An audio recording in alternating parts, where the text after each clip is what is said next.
It's probably the case that few of us enjoy going to hospital, but we're glad it's there when we need it. And having access to decent medical care is a fundamental expectation in a well-functioning society. If access to medical care is good, then access to more medical care is better. Or so we might be tempted to think. But what if this logic is taken to the extreme, to the extent that the whole world becomes a hospital? This is the premise of Han Song's novel, which is a hypnotic and sometimes grotesque blend of science fiction, dystopia, Buddhism, and much more besides. Welcome to the World Literature Podcast.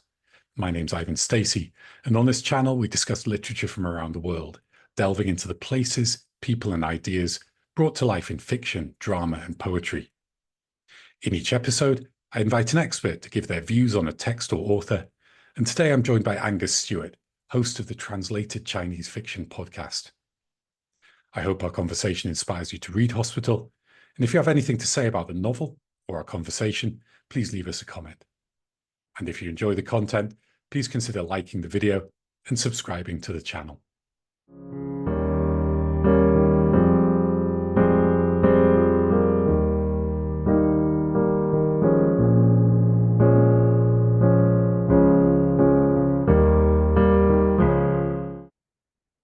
Angus Stewart is host of the Translated Chinese Fiction podcast, which has amassed an impressive 100 episodes to date, and you can find links to it in the episode description.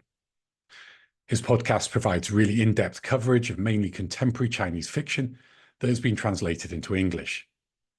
As I said, these episodes go into great depth, but the channel is also a great starting place for anybody curious about literature coming out of China. Angus has actually recorded 3 episodes on Han Song, one on Hospital, which we're discussing today, another on the short story My Country Does Not Dream, and another on the short story The Fundamental Nature of the Universe. So I do thoroughly recommend listening to those as well, particularly if you read or have already read and enjoyed Hospital. It's a pleasure to welcome Angus to the World Literature Podcast.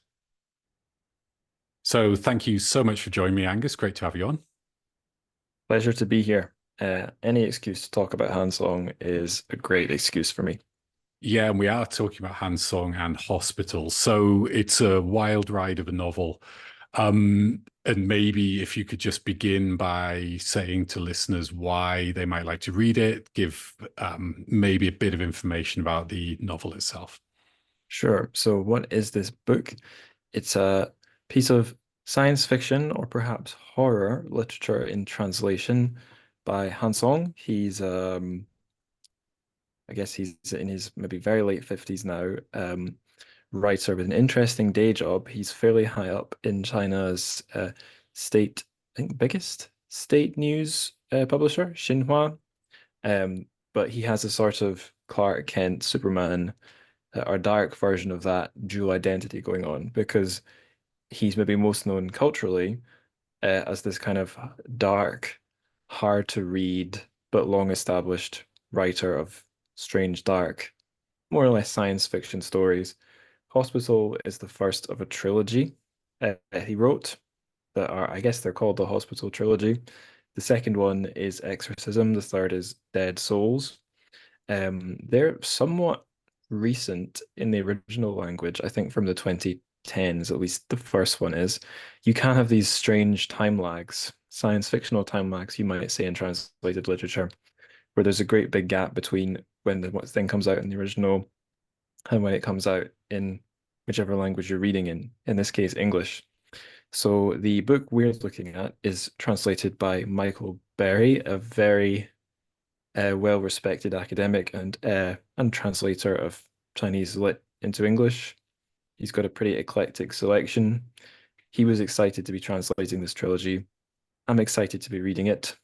If you look on Goodreads, you will see, I think Hospital's got 2.5 stars. A lot of people went in thinking they'd get an entertaining piece of genre fiction that they'd zip through. Instead, you get a nightmarish horror show that eschews sort of conventional plot arcs and expectations.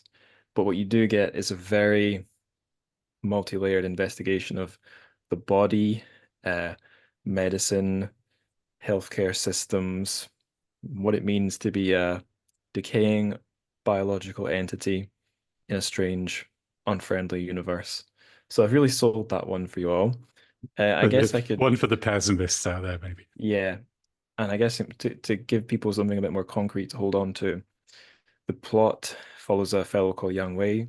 He's sent on a business trip to I think it's a hotel in a city just called Sea City in the translation.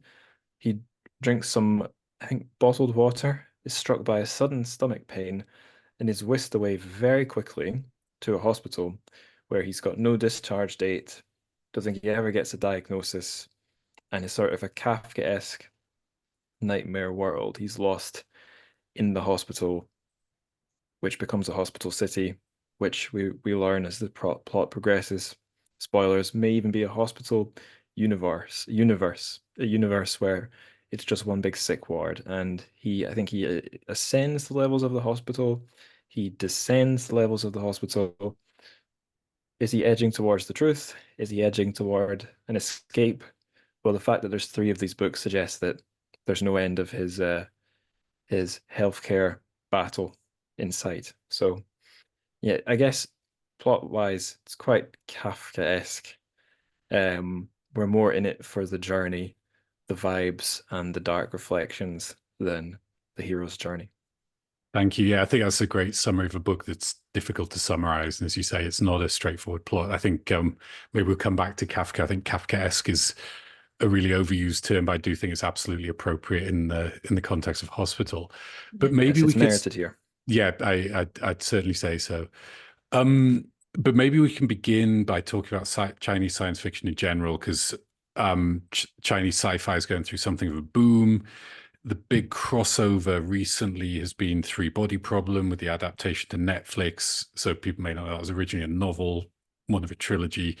There were Chinese screen adaptations and made it to Netflix in English with some significant alterations. But maybe you could say something a little bit about Chinese sci-fi in general. How would you describe the state of Chinese science fiction at the moment? How does Han Song fit into that picture? And I know that's a big question, but take it where you will. Yeah, it's a very big question. I guess, yeah, anytime you have or anytime one has a conversation about Chinese sci-fi generally, the three body problem will come up. So on my podcast, which ran for 5 years, although it was we were looking at translated Chinese fiction generally, there was no escaping the gravitational pull of the three body problem. That's is for maybe translated literature as a whole, or for world science fiction literature, never mind just China. It's a very big deal. And when we're talking about its boom, I mean it's an interesting one because where does one place that boom? There's a whole history of like the stages of historical stages science fiction in China has gone through. I'll summarize them, then I'll actually talk about Three Body because this is just interesting if you've never heard it before. So I think most people who would consider themselves experts on Chinese sci-fi would say it's not, the genre is a sort of a foreign import. It's got a fairly long history in China, but it very much began as a foreign import. There were translations of science fiction stories into Chinese, often coming through intermediary languages. So to give you an example, I'm pretty sure the works of Jules Verne, a Frenchman, arrived into the Chinese language via Russian, I think, possibly through Japanese as well. I believe that anyone who knows their Chinese lit might know Lu Xun, the founder of modern Chinese literature. He was also into, well, he was very much into bringing uh, literary culture and knowledge from countries that were more developed into early republic. I think he would be early Republican China. He was working in. He very much he had a very dim view of where the country was at, and believed that importing the best of what other countries had to offer was important. And I think to him, at least part of that involved science fiction. It was like a modernizing genre. So those, if listeners want anything really interesting to dive into in that time. There were a few very early sort of homegrown science fictional works. There's a non-fiction kind of popular academic book called Celestial Empire by one Nathaniel Isaacson, where he goes into sort of this what sci-fi was at that time in China about 100 years ago. And there's I mean, one amazing example is a book called The New Story of the Stone, which continues the Chinese classic, The Story of the Stone, also known as Dream of the Red Chamber, Hong Lo Meng. It continues the story, but in a science fictional future. So there were some very interesting glimmers there. And then the age of sort of progress and optimism in modern China tanks when I guess, the warlord period and then the invasion from Japan strikes. When that downward turn hits, I don't believe there was, like, you won't really find any Chinese sci-fi from the 20s. In the 30s, there's just one novel, which you can get in English translation, called Cat Country. Mao Chengji, I think, is the Chinese title. That's by Lao She, who's quite a famous 20th century Chinese writer. And it's a really fun book. It was kind of predictive of some things that came later in China. Kind of worked as an allegory, again, taking a dim view of the country being behind others. The main character goes off to, is it Mars? I think it's Mars or another planet, and finds it's a world of cats. And he's ended up in one particular country, which is very backwards, but run by these very sort of slippery, irrational, generally useless cats. And it's a metaphor for where China's at that time. And in the novel, Cat Country is destroyed by another similar country, perhaps an allegory for Japan, Imperial Japan. Then there's nothing. Then we have the revolution, and Chinese science fiction kind of follows a Soviet model where it's, I guess, designed to teach scientific knowledge to children or to project amazing futuristic visions of where the ruling party is going to take the country. So whether or not we call that literature is maybe ambiguous. It may be that it's understudied, and that's why I haven't heard much about interesting stories from that time. Or it may be because there's just no interesting stories because it's, it's just spewed out of the propaganda machine. And then when communism, I guess, takes its diet form after Mao Zedong passes away, that's when the first things we'd maybe recognize as sci-fi of the modern era start to emerge. There's a story from the 80s called, what is it, Little Smarty's Journeys in the Universe or something. Little Smarty something about a boy who goes on sort of space age travels into the future or something. That's a famous one.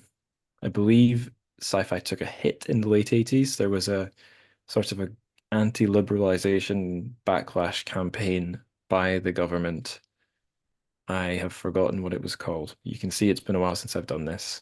But then I think by the 90s, a new wave, I think what is called the new wave, really the first real wave of Chinese science fiction writers begin working. That's the wave, I guess, that Liu Cixin eventually came out of, and so did Han Song. So their sort of breakout works would have, I guess their early works would have come in the 90s. And as big names in the scene, they would have had their breakout in the noughties. And then the scene itself finally gets its breakout in maybe, I guess, maybe when the Three Body Problem goes international. So this is where I think it's interesting to wonder where the boom starts. If I'm remembering right, Three Body, the first book, came out in the original language in 2008, the election of Barack Obama, same year.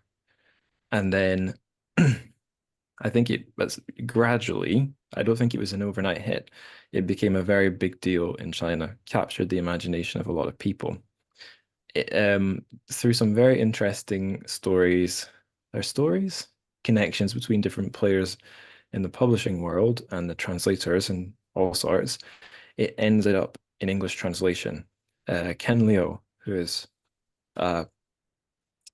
A friend of the podcast referred to him as what people in China might call what is it? The the neighbor's kid, or your friend, the other mother's child. Basically, this thing where if you're growing up in a Chinese family, your parent always say, "Why can't you be like blah blah's kid? They're perfect." Ken Liu is this amazing Renaissance man of literature. He writes his own sci-fi. I believe he's a lawyer. He knows about engineering. He knows about science. He writes his own stuff, and he's a great translator of Chinese into English, mostly science fiction. With an That's astonishing output. I mean, where he finds the time, I'm not sure, but yeah. Yeah, he's a busy man for sure. Mm, And although it's not a one-man effort these days. He's an important figure in bringing Chinese sci-fi into English and maybe helping it go global generally. But the other really huge thing that signal boosted Three Body was its inclusion in one of Barack Obama's highly, what's the word? Not cultivated, curated, that's it, curated mm, summer reading lists. So if we're to believe um, the that it's not all just curation, he read Three Body Problem and was taken enough by it to put it in his list. mm, And this is at a time when China's really entering the global stage because what 2008's also the Beijing Olympics. So I guess there's a solid run of years there mm. where a lot of Westerners maybe have an interest, a strong interest in China rather than a negative, you know, not a paranoid interest, but a genuine interest. Three Body comes around that time. And you've got to Um, say, I mean, with the Olympics in '08, just this optimism as well. mm, In contrast to some of the texts you talked about earlier, for example, Cat Country, just, there's nothing positive in that novel that I can remember. Every character is sort of deceitful, cowardly, right? the Um, positive outcome is they all get put to death. yeah. Um, so very different, we're talking about very different China about a century on, a bit less even. But where does Han Song belong in this? Because the summary of Hospital you just gave it's not a cheerful novel. No, I wouldn't really know where to put it in terms of like international relations. That'd probably be missing the point. Mm, I think the way, if I was to try and cap off that big spiel I just gave about where I'd place Han Song, I'd say he's a contemporary of Liu Cixin. I think they're of about the same age. They both have quite a dark imagination. Because although there's a certain grandeur in Liu Cixin's works, and he had a huge success in exporting one part of modern China, like Chinese pop culture, not mm, just ancient culture, not just kung fu and wuxia and sea dramas, but modern, um, forward-looking pop culture. The Three Body Problem itself has a very dark view of the universe, but yeah. it's Cixin himself is on record as describing his story as being two-dimensional, while Han Song's is three-dimensional. Three Body is hard sci-fi. The dark conclusions it reaches about life in the universe is sort of like a sort of game theory way of looking at how civilizations interact. It's very mechanical. It doesn't have an unconscious. It Mm. doesn't have a cultural dimension. It's just sort of trying. I mean, I think it falls apart if you really try and look at it logically. But he's working through physics, logic, um, looking at the universe as a chess game. And I And think, sorry to interrupt. I think yeah, for anybody who's just watched the Netflix adaptation, that darkness really comes in, I'd say, in the second novel, which is called The Dark Forest. The title is a clue to the sort of view of the universe. So if you had watched the first one, that's not that bad. Well, I suppose it is a kind of Mhm. negative view with the Trisolaris threatening, the humans. It comes in stronger in the next Yeah, novel. So sorry, yeah, Karen. you're right. And if well, to try and link what I'm saying to the first book, the crap situation that the people of Trisolaris find themselves in, which we see in the virtual reality video game, is one based on like the movement of celestial bodies. It's not because of some deep problem in their psyche Mm, that they're in an impossible situation. It's because of how their planet navigates between three suns, and their solutions for dealing with it are like they involve their technological solutions or Mm. attempts at them, and they succeed or fail based on like how rational they are. Whereas like in Han Song's books and his short stories, there is science, there is ruminations on the implications of science and the future, but science isn't the point. Um, it gets more artistic, more abstract, stranger. I'd argue he's as much a weird fiction and a horror writer as he is sci-fi. So yeah, if I think Liu Cixin himself called it three-dimensional. Mm. I would say there's a third dimension of like psychological depth, and then a fourth dimension of departing from reality and entering into a nightmare Mm. where there's no surrealism really in Liu Cixin stuff. That's not what he's doing. Yeah, yeah. And you could say, so you describe hospital as the city becomes a hospital, does the universe become a hospital? So there's this commentary on the sort of pervasiveness of medicalization of life, I guess, which you could read as kind of an existential state, and it goes a lot into Buddhism. One of the sort of foundational beliefs, which the life is suffering. If you're not suffering now, just wait a little bit and it'll come. But you could also read it more as social commentary as well. It's very much of the contemporary that, we can treat so much of so many of the diseases and ailments that afflict us. But that leads me on to the next question where, okay, so it seems to be commenting on the sort of pervasive medicalization of life, and specifically as modern life. At times, it does seem to be commenting more directly on China. So do you think it's sort of emphasizing the universal and the human aspect of this, or is it a piece of contemporary Chinese social commentary on the state of the nation, or can it be both? Shockingly, I'm going to say it's both. I'll bring in the words of the translator, Michael Berry. He has some interesting perspectives on this himself.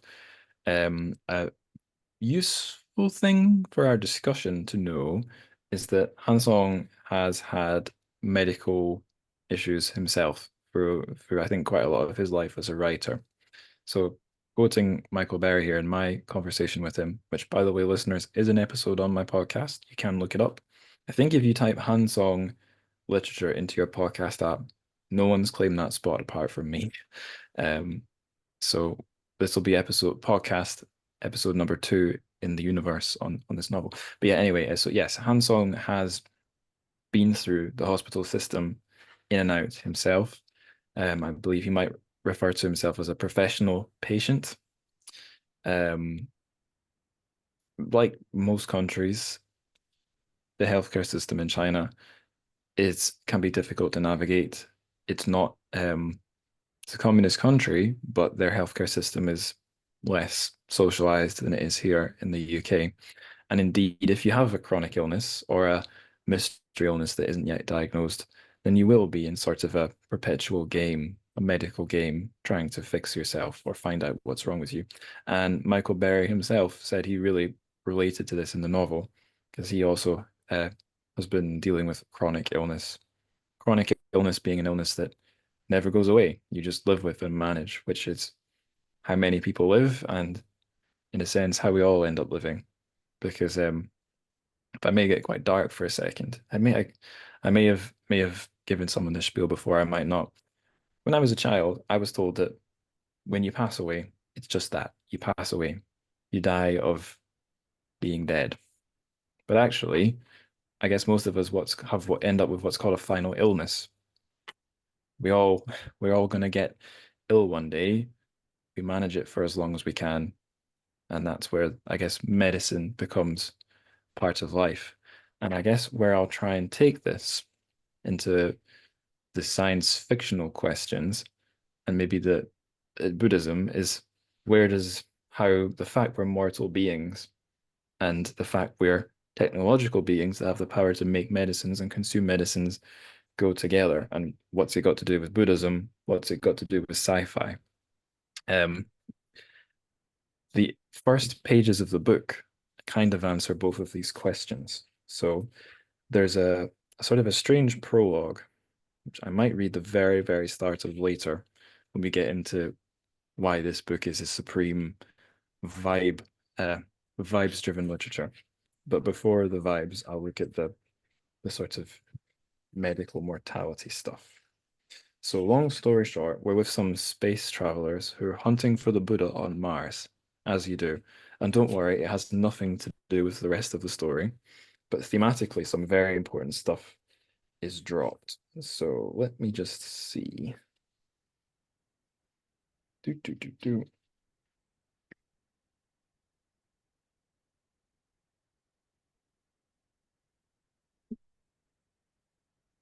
Okay, so the captain of the ship has told his crewmates, I guess, what would be like one of the really foundational origin stories of Buddhism, where Prince, who's going to go on to become the Buddha, is taken out of his sheltered life and witnesses, I think it's like old age, sickness, poverty, and a dead body. And he realizes that's what puts him on the path to finding ways to deal with these things through the creed that's going to become Buddhism. And here's a little excerpt from the characters in this prologue in hospital. So here we go. But today we have already employed advanced medical methods to alleviate aging, sickness, death, and suffering, Runyan said, visibly perturbed. So why do we still need to find the Buddha? Hey, Runyan's got a point, said Zhifan. All of those sick people the Buddha encountered on his journey would be easily cured today. Modern hospitals are supplied with most sophisticated medical equipment to treat ailments. The elderly can enjoy prolonged lives. And don't we now have advanced techniques that can resurrect the dead? That was indeed the case. The application of genome research had allowed the vast majority of diseases to be controlled. Through organ repair and replacement, the goal of longevity for all had been more or less achieved. The next step was to integrate artificial intelligence into the fold and move toward immortality. So, I mean, the medical themes in the book aren't all about defeating death, but that it sort of is one fold in the general theme of like sickness, life, death being a biological entity, how technology interacts with that. And I found this particularly interesting as I was reading the book because at the time I was working for a pharmaceutical trade magazine and was running a weekly newsletter on cell and gene therapy, which is sort of what you heard those characters describing. Mm. Making edits to genes in humans. It's not quite as simple because there's a cell and gene therapy, but essentially genetic edits to help combat diseases, and in some particular kinds of gene therapy, potentially just cure them outright. So there is a sort of a potential there for cell and gene therapy to become life extension therapy. Some conditions that would have been the natural things that end us could be more and more brought under control. But then, we enter into all kinds of interesting political questions, social questions. Who gets these treatments? Mm. Are these treatments safe? And are we supposed to die? When does it become wrong to meddle with that stuff? It's trying to tie it into China. China's not really the medical frontier of advanced medicine. That would be the United States and Germany mostly. Mm. But there is a fairly large, there's a part of cell and gene therapy called CAR T therapy. It's maybe not the most science fictional, but that, along with other parts of cell and gene therapy, are sort of operating and trying to rival the United States or businesses in the United States, the cell and gene therapy scene in the United States. And you can find these in places like Shanghai, Suzhou, Beijing. It's not an inherently sinister industry, not by a long shot, but it does really lend itself to sci-fi, and it can become sinister. There is a case in China where a doctor sort of went rogue and created the first gene-edited humans. He took a pair of unborn twins, I believe, and had a go at doing a gene edit that would protect them from HIV. And the science fictional situation, I was going to say horror story, that would be a dramatic way to look at it, is that these children, who are probably still infants, are going to be prohibited from reproducing, probably for the rest of their lives, because they have had heritable gene edits. A lot of cell and gene therapy does non-heritable gene edits, but they have had heritable gene edits made to their DNA. I did So if not they know live, that. So yeah, yeah, it was a doctor in Shenzhen, is that right? I think it was Shenzhen, yeah. I forget his name, who something. And he went to prison for it. Yeah, and he's been out of prison for a few years now, and is back working in cell and gene therapy. He has a And lab in somewhere. not very repentant from I think what I read either. But I didn't realize that part of the story that you just gave and the I'm sort of pretty human sure, I effects. mean, Mm, listeners, please fact check me, but I'm pretty sure mm, that's right. That the reason this is a huge deal is one, he did it sort of low down on the down low, mm, but also because this what he's done is in theory changed the human gene pool of the species. yeah. So if I mean we don't know all the side effects this edit could have. Messing with DNA um, can, I mean, even some cell and gene treatments that do what they need to do and could help treat whatever your condition is will have other side effects that just, it's like imagine going into the code of a computer program and Mm, deleting a line. You're going to potentially mess it up quite badly. yeah. So yeah, Yeah. if a gene edit enters the human species, that's permanent unless Yeah. that line dies out. Yeah. So this stuff is real. It's not normalized, Yeah. and it's not quite the future we're in. But I think there's a reason why, if you read through Hospital, you'll see lots of mentions of gene therapy because Mm, it's the enweirding of our world, and it's part of it's going to become. You'll hear people in pharma say they hope that it becomes part of our medical future because it could mm, do wonderful things. It could cure diseases if it's regulated properly. Then I don't know, there's maybe not that much to criticize, but mm, the implications are just crazy. yeah. Um, to try and tie it all to China, because that was another part of your question, the name of the country is never used in the original language version.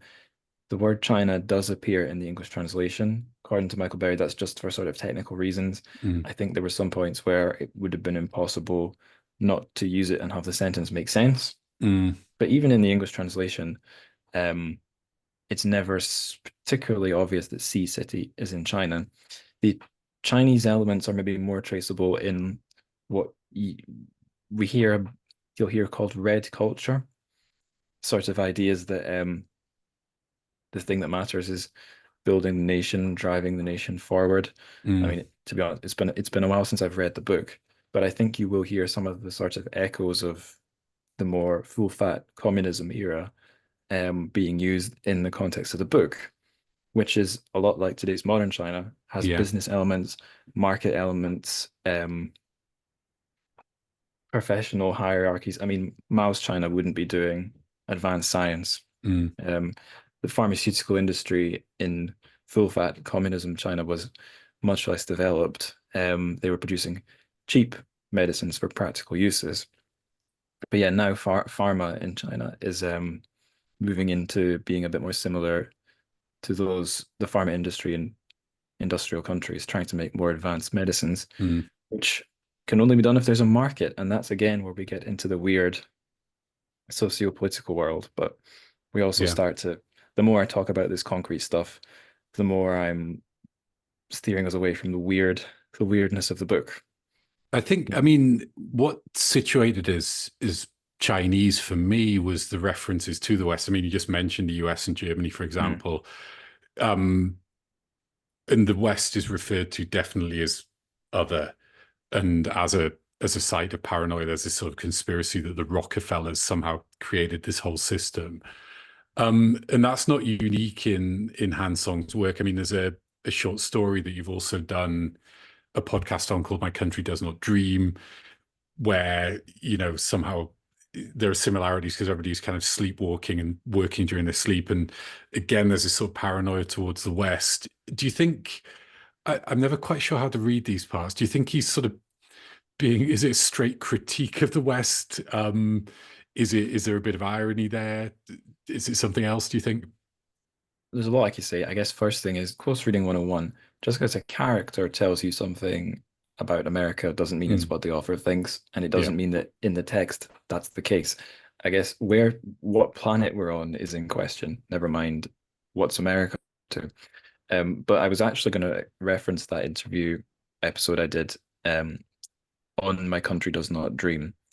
In that story, we're in a sort of a nightmare, another nightmare China, which is very focused on driving forward business, technology, the nation. Again, a weird mingling of capitalism and the red culture of bringing, helping China get a one up on those nasty Western imperialists.